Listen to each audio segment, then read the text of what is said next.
Evangelho de João, capítulo 8, nós vamos ler a partir do versículo 44 até o final do capítulo.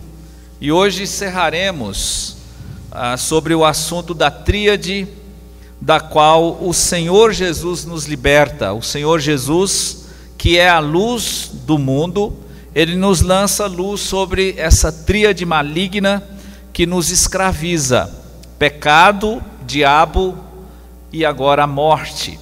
Nós já vimos sobre como o pecado veio ao mundo, a essência do pecado. Vimos sobre como nos tornamos escravos de Satanás, ou filhos ou discípulos do diabo. E hoje vamos ver o relacionamento da morte com as duas primeiras partes dessa tríade: pecado e o diabo, e como nós podemos ter vitória sobre os três, como já vimos, os três por meio de Jesus Cristo. Então vamos ler a partir do versículo 44 até o versículo 59, diz assim a bendita e eterna palavra do nosso Deus. João 8, 44. Vós tendes por pai ao diabo, e quereis satisfazer os desejos de vosso pai. Ele foi homicida desde o princípio, e não se firmou na verdade, porque não há verdade nele. Quando ele profere mentira, fala do que lhe é próprio, porque é mentiroso e pai da mentira. Mas porque vos digo a verdade, não me credes? Quem dentre vós me convence de pecado? E se vos digo a verdade, por que não me credes? Quem é de Deus, escuta as palavras de Deus. Por isso vós não as escutais, porque não sois de Deus. Responderam, pois, os judeus e disseram-lhe: não dizemos nós bem que és samaritano e que tens demônio? Jesus respondeu: eu não tenho demônio, antes honro a meu Pai, e vós me desonrais. Eu, porém, não busco a minha glória. Há quem a busque e julgue. Em verdade vos digo que se alguém guardar a minha palavra, nunca verá a morte, ou não verá a morte para sempre. Disseram-lhe, pois, os judeus: agora conhecemos que tens demônio. Morreu Abraão e os profetas, e tu dizes: se alguém guardar a minha palavra, nunca provará a morte. És tu maior do que o nosso pai Abraão, que morreu? E também os profetas morreram. Quem te fazes tu ser? Jesus respondeu: se eu me glorifico a mim mesmo, a minha glória não é nada. Quem me glorifica é meu Pai, o qual dizeis que é vosso Deus. E vós não o conheceis, mas eu conheço. E se disser que o não conheço, serei mentiroso como vós.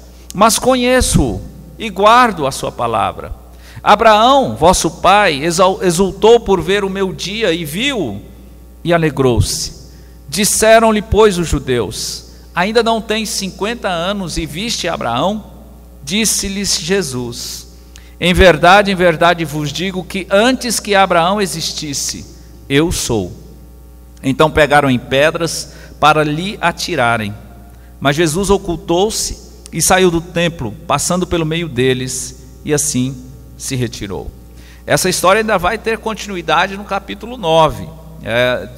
Jesus ainda vai se aprofundar no tema sobre a luz que ele é, e como é que essa luz, ela, ao nos revelar a verdade, ela nos liberta, ou ela nos mostra a nossa condenação, nos deixa mais indesculpáveis diante de Deus.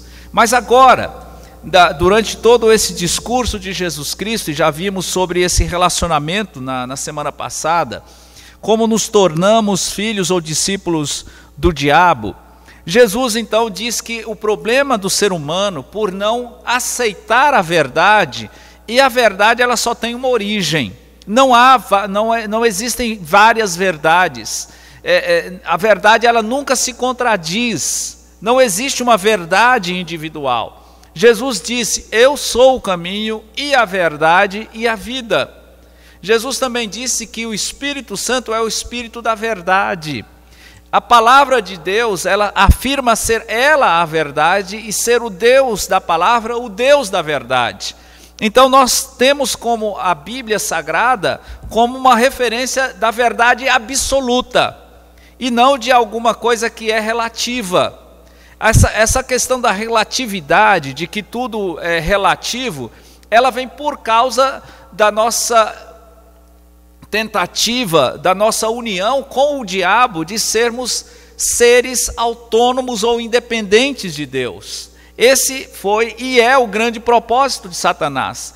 E é aí que entra o resultado da nossa união com o diabo, da nossa união nessa sua transgressão, no seu pecado, de ser como Deus, de ser autônomo. Temos que entender o seguinte a respeito da realidade da morte. A morte nunca fez parte do propósito de Deus para a criação, nunca fez parte. Alguns pensamentos religiosos, eles veem na morte como um meio de purificação. Tem pessoas que acreditam que a morte ela é um meio de purificação para o espírito, por isso as pessoas morrem mais de uma vez, né? Morre, depois reencarna, morre, depois reencarna. A morte, nesse sentido, é vista como um meio de Deus de purificação. O ensino e a teologia a respeito também do purgatório vê na morte como um processo purificador de Deus, quando não é. Aqui nesse texto, que Jesus dando continuidade, dizendo que nós nos tornamos filhos do diabo, e uma das evidências nisso, ele cita sobre a sua natureza, que é uma natureza mentirosa. E é fato que todos nós aqui mentimos. Só que o fato também é que, junto com essa característica, tanto do diabo quanto a nossa, porque nós nos tornamos, junto com Adão e Eva, seus discípulos, nós vamos participar também do resultado desse seu pecado. Não simplesmente do resultado do pecado da mentira, mas da autonomia. Com a autonomia que a criatura, começando com o diabo e depois invadindo aqui a terra, com essa tentativa de autonomia, nós nos tornamos separados de tudo o que há de perfeição em Deus. Quando Jesus coloca aqui, ele fala sobre a questão da verdade, ele diz: vocês são discípulos ou filhos do diabo, por isso vocês não aceitam, vocês não querem ouvir a verdade. E aí ele faz um desafio: quem de vocês me convence de pecado? Aqui há uma verdade a respeito de Jesus que a história comprova. Jesus faz um desafio aqui: qual pecado que vocês podem me categorizar? Porque eles ofendem Jesus. Ele fala: você tem demônio, você é samaritano. Mas Jesus fala: em qual pecado vocês vão me acusar? De qual? Porque Jesus nunca pecou. O fato da morte de Cristo durante 3 dias, nós já estudamos sobre isso, é que ele morre em lugar daquele que crê. A morte em si, ela é um resultado da transgressão da criatura. Portanto, Jesus faz um desafio: diga qual pecado que eu cometi. E se ele nunca cometeu pecado, veja como isso é um raciocínio lógico, ele faz sentido.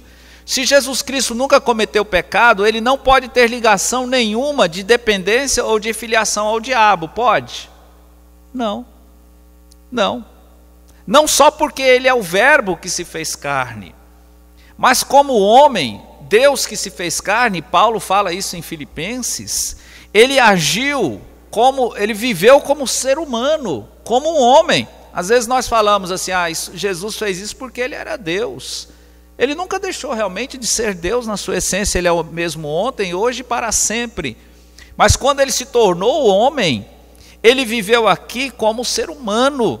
Todo o ministério dele, desde o batismo ali de João, foi feito no poder do Espírito Santo, os seus milagres. Então ele resistiu a tudo como ser humano. E esse desafio aqui não era simplesmente retórico. Ele resistiu ao diabo no monte, usando a palavra. Já vimos isso. O relacionamento nosso com Deus e com a palavra reflete se nós somos filhos de Deus ou do diabo. Jesus fala algo importante também quando ele desafia quem de vós me convence do pecado? Ele fala algo muito importante, ainda no Evangelho de João, veja comigo ali no capítulo 14. Evangelho de João, capítulo 14.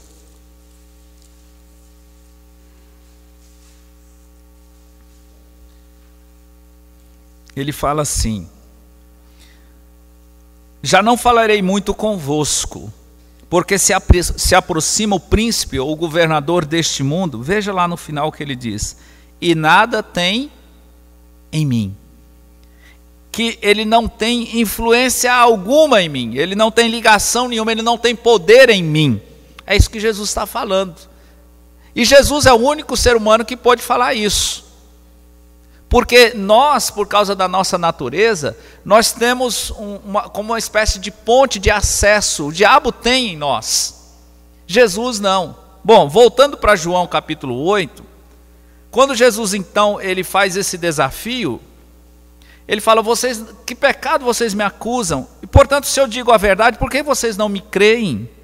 Aí ele diz no 47, quem é de Deus escuta as palavras de Deus. Por isso vós não as escutais, porque não sois de Deus. Escutar aqui no sentido de obedecer e se dobrar a ela. Responderam, pois, os judeus e disseram: não dizemos bem, nós bem, que és samaritano e que tens demônio? Jesus respondeu: eu não tenho demônio, antes honra meu Pai, e vós me desonrais. Eu, porém, não busco a minha glória. A quem a busque, julgue. Em verdade vos digo. Quando Jesus repete isso aqui, em verdade, ele está nos chamando a atenção para algo. É como uma porção dobrada de atenção. Preste bem atenção nisso que eu vou falar. Se alguém guardar a minha palavra, agora veja o relacionamento novamente. Deus e a sua palavra com aqueles que são ou vão se libertar do domínio ou da influência do diabo. A palavra sempre está aqui. Preste bem atenção nisso. A palavra encarnada está ali e também a palavra de Deus.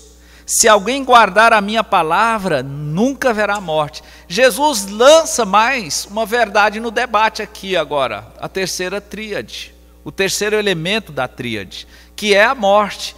Literalmente ele diz assim: não verá a morte eternamente. Eu preferiria muito mais que essa tradução fosse assim, ela está mais sentido aqui. Porque ele não está dizendo que se alguém crê nele, não vai morrer fisicamente. Não é isso que ele está dizendo. Ele está dizendo: se alguém guardar a minha palavra, não verá a morte para sempre. Não permanecerá para sempre na presença da morte. A morte, portanto, é uma inimiga de Deus e da humanidade. Veja, segura aqui em João 8, nós vamos ver em alguns trechos das Escrituras sobre a questão da morte. Primeiro, temos que entender, morte é uma inimiga de Deus. 1 aos Coríntios, no capítulo 15.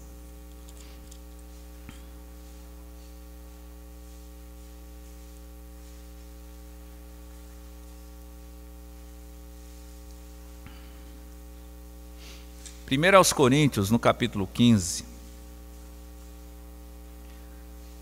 fala sobre o propósito de Deus que está chegando próximo, que é de encerrar esse período, né, em que Satanás se tornou o governador, o príncipe e o Deus desse século, desse período.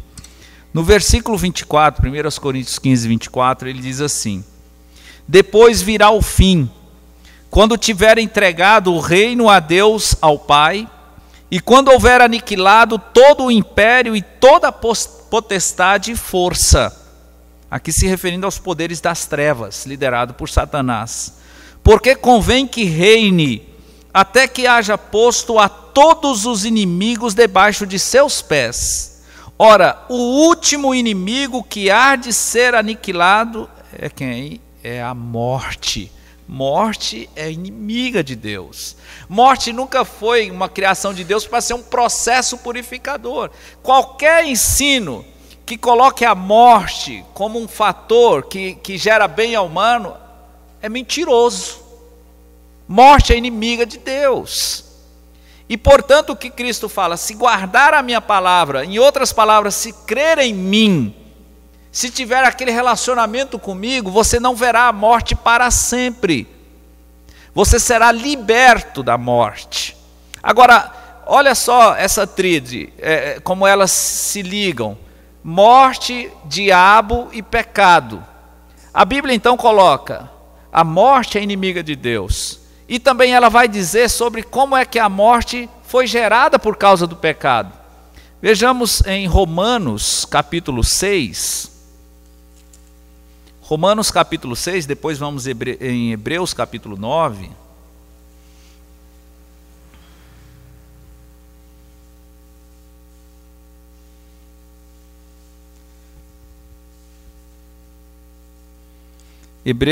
Romanos capítulo 6. Já preguei nesse capítulo falando sobre o relacionamento com o pecado, como Jesus nos liberta dele. Ele diz assim no versículo 20: porque quando erais servos do pecado, estáveis livres da justiça. E que fruto tinhais, então, das coisas de que agora vos envergonhais? Ele está falando, olha, vergonha nós temos depois que nos convertemos, vergonha verdadeira.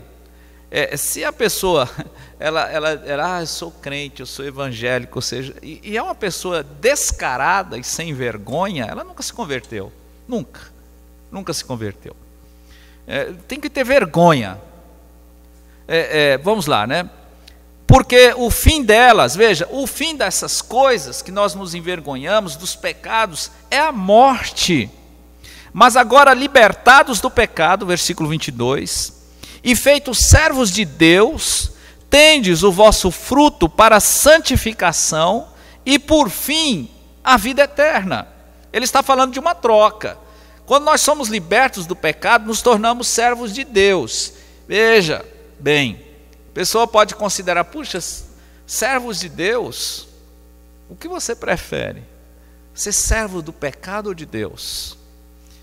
Olha, essa semana foi interessante, né? Semana passada, sei lá, nós recebemos a visita, né, do príncipe Andrew, acho que é isso. E levaram ele para uma Cracolândia, que até os comerciantes lá de São Paulo falavam que era Cracolândia para o inglês ver, né? Nós já temos esse ditado aí, foi literalmente para o inglês ver. Lavaram a rua, tiraram os viciados de lá, ficou uma Cracolândia legal, né? E eles estão colocando os viciados em hotéis, pagando estadias. Veja que interessante, como a mudança, os valores todos estão mudados, né? Mas veja uma coisa, essas pessoas são escravas dos seus próprios pecados. Tem pessoas que são escravas dos seus erros. Tem pessoas que erram, elas teimam no erro justamente para não dar o braço a torcer, morre por causa disso. Será que é vantagem ser escravo do pecado, ser escravo de si mesmo? Ou ser escravo de um Deus que diz que Ele serve aqueles que são seus servos? O Deus que criou os céus e a terra e entregou aos seres humanos, nós vamos ver isso no final da pregação. Ele criou tudo, entregou para o ser humano, para a humanidade, um mundo perfeito, um mundo maravilhoso. Segundo eu já tenho lido, a Terra é o único planeta que, como se tivesse um teto solar, né, que você pode ver as maravilhas do que Deus fez. Tudo bonito e belo, e sem pecado, onde Deus passeava no jardim, e que Ele projeta esse mundo para a nova terra, para o novo céu, onde Ele vai habitar com a humanidade redimida. Um Deus que serviu ao ponto de morrer por uma humanidade que quis ficar liberta dele. E Ele permitiu essa rebelião para que nós pudéssemos experimentar a diferença entre servir ao homem e ao diabo e servir a Deus. Então eu prefiro servir um Deus que me serviu, um Senhor bondoso e maravilhoso e justo. Portanto, não há autonomia. A autonomia humana, ela é uma mentira diabólica. Ou servimos ao pecado, a nós mesmos, e portanto ao diabo, ou servimos um Deus maravilhoso, que tem por propósito nos dar vida, e vamos ver depois, ele fala, eu vim para dar vida, vida em abundância. Vida em abundância. E aqui Paulo fala, quando nós nos tornamos servos de Deus, o fruto nosso é para a santificação, e o fim é a vida eterna. Não tem fim então, não é? Ou a finalidade dessa união com Deus é a vida eterna. Por quê? Versículo 23, Romanos 6, 23.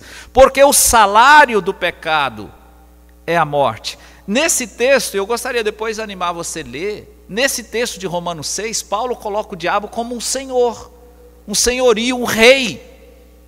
Ele fala, portanto, o salário que esse rei que manda na nossa carne, na nossa mente, o que ele tem a nos pagar é a morte. Portanto, a morte e o pecado estão ligados. Morte é resultado, salário é aquilo que você recebe de modo justo pelo que você faz, não é? É isso aí. O salário é o que você recebe pelo que você faz. Portanto, o salário do senhor pecado é a morte. Mas o dom gratuito, veja, o dom gratuito é um presente que nós não merecemos receber. Não do pecado, não do diabo, o dom gratuito de Deus é a vida eterna e o meio da vida eterna por Cristo Jesus, nosso Senhor. O pecado é um resultado das nossas obras. Na tentativa da criatura em ter um reino próprio, começando com o diabo, o resultado disso foi morte. A morte é o salário do pecado. Morte é uma maldição, não é bênção, nunca foi. É inimiga de Deus, nunca fez parte do propósito de Deus para a humanidade. Por quê? Nós não fomos criados para morrer. Nós sofremos quando nos separamos, não é? Sofremos, porque isso não faz parte da nossa natureza, não foi feita para isso. Nós ansiamos vida eterna. Até o mais ímpio dos homens quer viver eternamente. Veja em Hebreus capítulo 9. Hebreus capítulo 9. O que o escritor também tem a dizer a respeito da morte.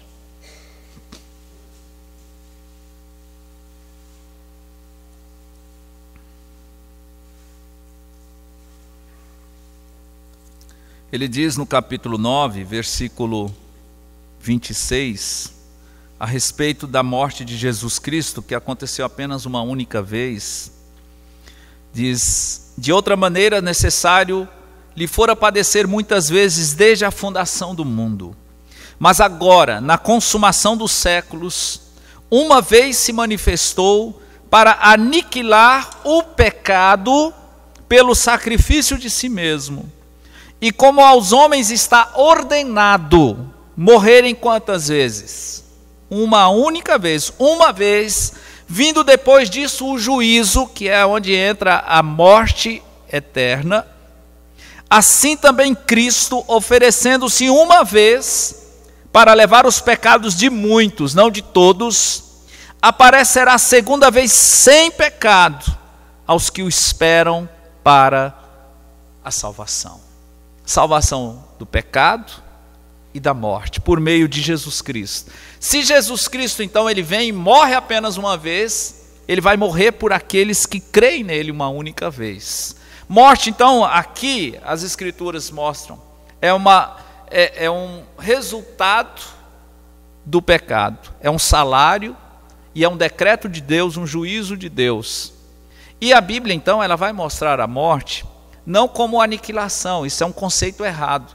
Morte nas Escrituras, ela sempre tem um sentido de separação. Guarde isso no seu coração, porque você vai poder entender muito melhor as Escrituras Sagradas quando você entender que morte significa separação. Veja o que Jesus diz no início do seu ministério, Mateus capítulo 4. Mateus capítulo 4. Nós vimos semana passada, em Efésios 2, que quando Jesus vem para nos salvar, A Bíblia diz que nós estávamos mortos nos nossos delitos e pecados e Ele nos dá vida. Então não é morte, não significa que alguém não existe, mas significa que nós estamos separados da vida, da verdadeira vida. Mateus, capítulo 4, versículo 15, logo após Jesus Cristo ter aquele embate com Satanás, diz assim, Mateus 4,15: a terra de Zebulon e a terra de Naftali, junto ao caminho do mar, além do Jordão, a Galileia das nações. O povo que estava assentado em trevas, note, em trevas, escuridão, viu uma grande luz. Jesus Cristo diz: eu sou a luz do mundo. A luz vem para as trevas. E aos que estavam assentados na região e sombra da morte, região é um local, é um estado, sombra da morte, a luz raiou. Jesus vem ao mundo tomado pela escuridão da morte. Nós, de fato, nós nascemos e estamos morrendo, todos nós aqui estamos morrendo. Eu estava falando com um jovem uma vez, nós estávamos passando aqui em frente, aí tinha um cachorro, não sei se estava doente, mas ele falou: pai, olha só, ele está... Pai, já falei quem era, né? Tá morrendo. Eu falei assim: quem não está morrendo? Na realidade, todos nós estamos morrendo. E ele falou isso para Adão. Falou: se você comer do fruto da árvore do conhecimento do bem e do mal, certamente morrerás. Em hebraico, literalmente está escrito assim: morrendo, morrerás. É um processo. O mundo agora se torna um mundo não de vida, mas de morte. Entenda bem isso. Quando Deus fala para Adão: Adão, aqui está o fruto da árvore da vida. A árvore da vida está aqui, no centro praticamente da terra do mundo, do jardim. Mas ao lado estava o fruto da árvore do conhecimento do bem e do mal. Uma coisa exclui a outra. Se você decidir por conhecer o mal, você está excluído da vida e também da minha presença, porque Deus é a fonte de toda a vida. E não só isso, estamos separados de tudo aquilo que é perfeito. Os nossos sentimentos e afetos, falei sobre isso, tudo corrompido, não é? Tudo corrompido, tudo desequilibrado depois do pecado. Adão, que talvez um dia antes, não sei quanto tempo, pouco tempo antes de falar: Eva é agora osso dos meus ossos, carne da minha carne. Logo em seguida, quando ele come do fruto proibido, quando o Senhor vai ao encontro de ambos, e ele fala com Adão, Adão põe culpa em Eva, a mulher, e ele põe culpa em Deus, que o Senhor me deu. E tem um outro fato importante ali. Quando Deus fala para Adão, para ele não comer do fruto da árvore do conhecimento do bem e do mal, isso quer dizer que o mal já existia. E a morte também já existia. Então, morte, ela não é simplesmente um fenômeno que acontece com os humanos. A morte também aconteceu com Satanás. Ele foi separado de Deus. A morte e o pecado são elementos e fenômenos extraterrestres. Eles não eram para existir aqui neste mundo, não com o homem. Veio de lá, veio do diabo, já vimos isso em Isaías e Ezequiel. O pecado e a morte faz parte do império de Satanás. Ele é um ser mentiroso, enganador, cruel. Tudo que é ruim começou com ele. E nós aqui, depois que Adão decide dar entrada ao pecado aqui no mundo, a morte entra junto. Onde está escrito isso? Romanos capítulo 5. Abra lá, por favor.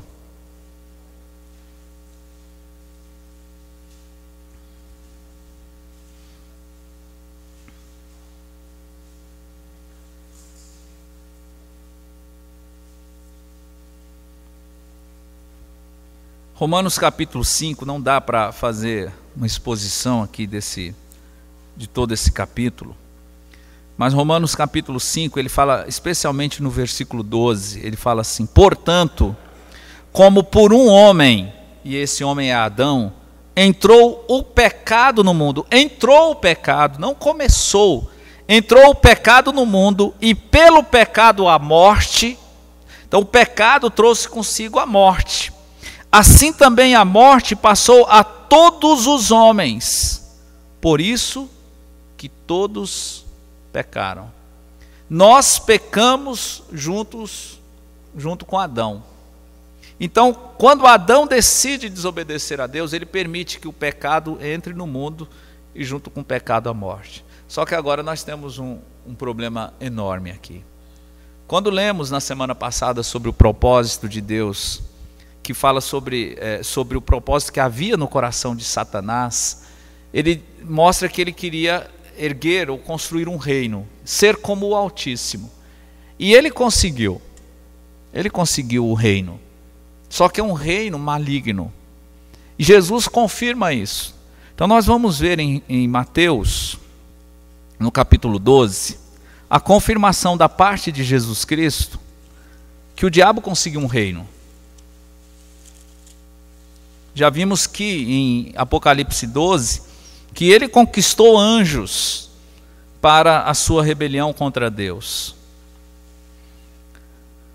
Mateus capítulo 12 diz assim, quando Jesus novamente é acusado de fazer os seus milagres por Beelzebu ou por Satanás.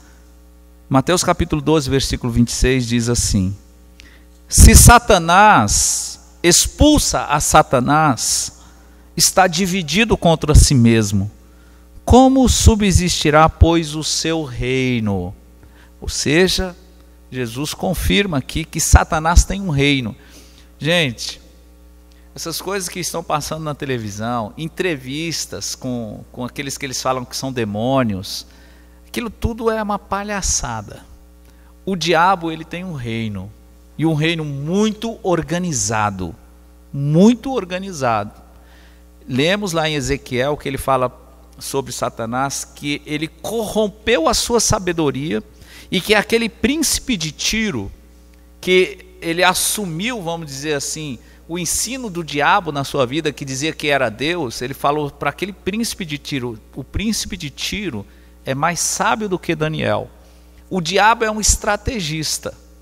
Ele é o rei, é o Deus desse século, príncipe deste mundo. Só que o problema com tudo o que acontece no nosso relacionamento com ele, pecado e morte, é que quando entra o pecado e a morte no planeta, nós nos tornamos uma parte do reino de Deus, rebelde contra Deus, unida. É como, imagina que durante uma guerra, um reino invade outro reino e toma aquele reino. A terra foi invadida e tomada. E nós vivemos então um período desde a queda de trevas. E nós só podemos ser libertos disso por causa da graça de Deus, na intervenção de Deus. Lemos lá a promessa em Gênesis 3,15, ele falou: eu vou pôr inimizade. Só Deus poderia nos salvar. E vamos ver em Hebreus, capítulo 2, como o escritor fala de uma maneira profunda e até detalhada sobre a necessidade que nós tínhamos de um socorro divino. Que Jesus Cristo, então, ele se apieda de nós, o verbo, Jeová se apieda de nós. Ele podia ter largado o mundo e deixado que nós procriássemos aí, morrêssemos e fosse para o inferno. Mas ele se apiedou de um povo. E no capítulo 2 de Hebreus ele fala assim: portanto, versículo 1, convém-nos atentar com mais diligência para as coisas que já temos ouvido, para que em tempo algum nos desviemos delas. Porque se a palavra falada pelos anjos permaneceu firme, e toda transgressão e desobediência recebeu a sua justa retribuição, como escaparemos nós se não atentarmos para uma tão grande salvação, a qual, começando a ser anunciada pelo Senhor, aqui é Jesus Cristo, foi-nos depois confirmada pelos que a ouviram, testificando também Deus com eles por sinais e milagres e várias maravilhas e dons do Espírito Santo, distribuídos por sua vontade. Olha o que ele diz aqui, o apóstolo, ele fala: como vocês acham? Se a palavra dita pelos anjos teve a sua justa retribuição, talvez uma referência à entrega da lei, ou aos anjos que foram para Sodoma e Gomorra, não sei. Mas ele fala, se teve, e ele, lembrando que os anjos são porta-vozes de Deus, mensageiros literalmente. Agora ele fala, nós ouvimos sobre a salvação direto do Senhor. O que então nós esperamos se nós nos desviamos dessa palavra? E além disso ele fala, que Deus, o Senhor Jesus Cristo, confirmou a sua mensagem com milagres, não é? O irmão leu aqui Marcos falando sobre a expulsão de demônios. Gente, nós temos que olhar as Escrituras com um olhar amplo. Quando Jesus Cristo vem, você percebe que o diálogo dele, a pregação, ele fala assim: arrependei-vos porque é chegado o reino de Deus. Arrependei-vos porque é chegado o reino de Deus. O que não pode ter no reino de Deus? Pecado. Aí você vai ver Cristo várias e várias vezes falando, seus pecados estão perdoados, está perdoados os seus pecados, vai e não peque mais, porque no reino de Deus não tem pecado. E não só isso, se não tem pecado não pode ter morte. Você vê o que é Jesus Cristo fazendo? Ressuscitando pessoas. E o ápice daquilo foi a ressurreição de Lázaro, que já estava cheirando mal. Além disso, no reino de Deus não pode ter inimigos. O diabo não pode estar lá, nem os seus demônios. E o que você vê Jesus Cristo fazendo durante o seu ministério? Expulsando os demônios. Expulsando, não fazendo entrevista, expulsando os demônios. Ele estava mostrando, o reino chegou. O rei chegou e o reino chegou junto. E aqui o escritor fala, Deus provou tudo isso. Isso é inédito na história da humanidade. Isso está registrado. Tem registro histórico do que aconteceu. A questão é, acredita ou não? É questão de vida e de morte. Jesus falou. E vocês não vão crer, enquanto não forem libertos. O escritor continua dizendo aqui, no final, ainda no Hebreus 2, no versículo 5, porque não foi aos anjos que sujeitou o mundo futuro de que falamos, não foi aos anjos, mas em certo lugar testificou alguém dizendo, que é o homem, para que dele te lembres, ou o filho do homem, para que o visites, tu o fizeste um pouco menor do que os anjos, de glória e de honra o coroaste, e o constituíste sobre as obras de tuas mãos, todas as coisas lhe sujeitaste debaixo dos pés. É uma referência à humanidade. Deus, é uma referência aqui do Salmo 8. Deus criou esse mundo para os seres humanos e não para os anjos. Colocou tudo debaixo dos pés dos homens. Agora olha para nós. Estamos caídos. Somos servos dos nossos próprios pecados. Morremos por causa de pecado, de bobagem. Nossos afetos são dirigidos às coisas erradas, somos egoístas, servimos ao diabo e não a Deus. Mas ele fala, Deus fez um mundo para a humanidade, para o homem. E aqui ele fala de um mundo futuro. Então ele está dizendo, Deus não mudou o seu propósito. Deus continua com o propósito de dar um mundo aos homens, onde os homens são libertos dos seus pecados e têm vida eterna e comunhão com Deus. Veja no versículo 8. Ora, visto que lhe sujeitou todas as coisas, nada deixou que não esteja sujeito. Mas agora ainda não vemos que todas as coisas lhe estejam sujeitas. Agora é uma referência ao Filho de Deus, Jesus Cristo, o segundo Adão. Vemos, porém, pela fé, coroado de glória e de honra, aquele Jesus que fora feito um pouco menor do que os anjos por causa da paixão da morte, para que pela graça de Deus provasse a morte por todos. Não que Jesus foi criado, Jesus se fez como o homem. portanto um pouco menor do que os anjos. Para quê? Para provar a morte por nós, com o propósito de trazer para si o salário do pecado, de trazer para si a maldição de Deus, para entregar a nova terra e vida eterna ao povo arrependido. Versículo 10. Porque convinha que aquele para quem são todas as coisas, Jesus Cristo, e mediante quem tudo existe, se existe tudo por ele, ele é Deus, Deus que se fez homem para provar a morte, trazendo muitos filhos à glória. A glória é a vida eterna, a sua presença. Está escrito que todos pecaram e destituídos estão da glória de Deus. Com a vinda de Jesus nós temos a esperança da glória. Romanos capítulo 5. Consagrar-se pelas aflições o príncipe da salvação deles.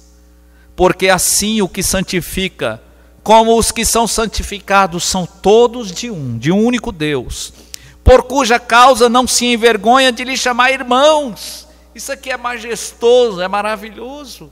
Jesus se tornou um de nós, o segundo Adão, e por causa da sua morte, da salvação, dessa identificação dele conosco, e especialmente de nós com ele, ele fala agora, ele não se envergonha. O Deus criador dos céus e da terra, que sustenta todas as coisas, não tem vergonha agora de chamar o povo que ele salva de, não fala servos, irmãos.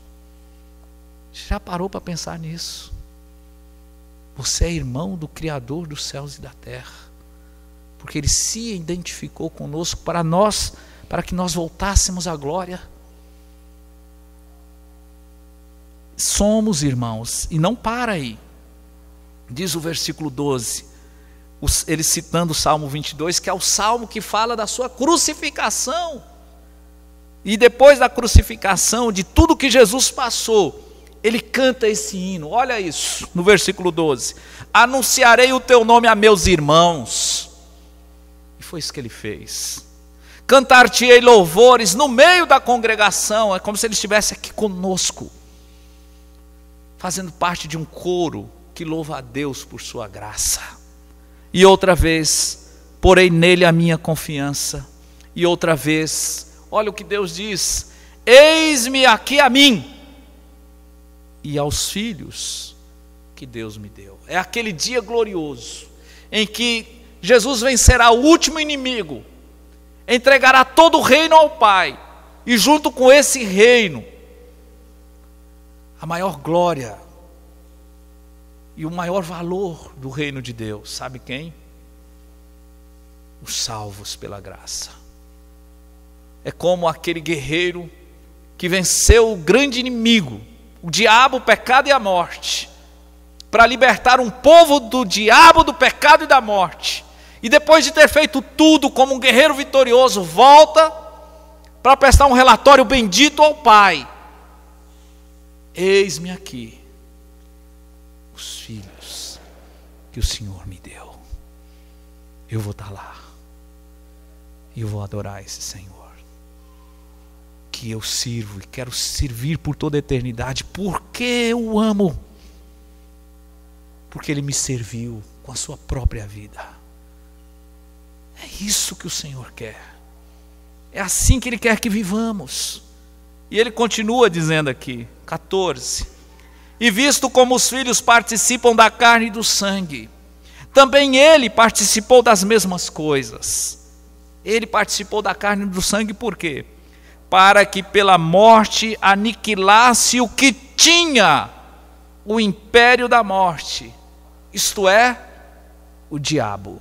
Tinha o império da morte, e livrasse todos os que com medo da morte estavam por toda a vida sujeitos à servidão. Nota aqui o contraste de novo. Ele venceu aquele que tinha o império da morte, o diabo, pela morte. E ele diz, para que livrasse os que com medo da morte estavam por toda a vida sujeitos à servidão. Servidão ao pecado e ao diabo. Por toda a vida. nós não poderíamos nos libertar, porque na verdade ele não tomou os anjos, ou seja, ele não socorreu os anjos caídos, mas tomou ou socorreu a descendência de Abraão. Vamos terminar com João 8. Novamente ele fala de Abraão. Ele havia falado: se vocês são filhos de Deus, vocês deveriam me amar como Abraão me amou. Abraão não fez isso. E no final do discurso, em João 8, Abraão é chamado de volta à conversa. Ele socorreu não anjos, mas filhos de Deus que, como Abraão, foram chamados, como Abraão o serviram, como Abraão entregaram aquilo que eles mais amavam a Deus, e como Abraão tem vida eterna. Olha o que fala lá, quando eles perguntaram para Jesus, João 8:53, és tu maior do que o nosso pai Abraão que morreu? E também os profetas morreram, quem te fazes tu ser? Jesus falou: eu sou aquilo que o Pai fala de mim, Ele me glorifica, Ele é o Criador, o Verbo que se fez carne. No final, no versículo 56, ele fala: Abraão, vosso pai, exultou por ver o meu dia, e viu, e alegrou-se. Disseram, pois, os judeus: ainda não tens 50 anos e viste Abraão? Disse-lhe Jesus: em verdade vos digo, que antes que Abraão existisse, eu sou. Aquele que chamou Abraão, estava chamando agora, e está chamando até hoje, um povo para a vida eterna. É o eu sou, que falou com Moisés, o Criador dos céus e da terra. E quando Jesus afirma que Ele é Deus, eles pegam em pedra para tentar matar o eterno. Nós vamos ver depois no final do Evangelho, eles matam o eterno, porque o eterno morreria pelos seus inimigos, mas ao terceiro dia o Criador dos céus e da terra vence o pecado, o diabo e a morte, e nós com ele, está escrito, somos mais do que vencedores. Só podemos vencer essa tríade maligna em Cristo Jesus. Onde você está? Onde você está? Entregue-se a Jesus para ter vida em abundância. Senhor Deus, nosso irmão, nosso Rei, Senhor e Salvador, bendito seja o Senhor, nosso libertador prometido, o Rei eterno, aquele que experimentou a morte e na cruz recebeu os pecados dos que creem, para que nós recebêssemos e experimentássemos de santidade e vida eterna. A vida eterna que temos com o eterno. Bendito seja o Senhor nosso Deus, em todas as gerações, pelo teu povo, desde agora e para todo sempre. Amém e amém.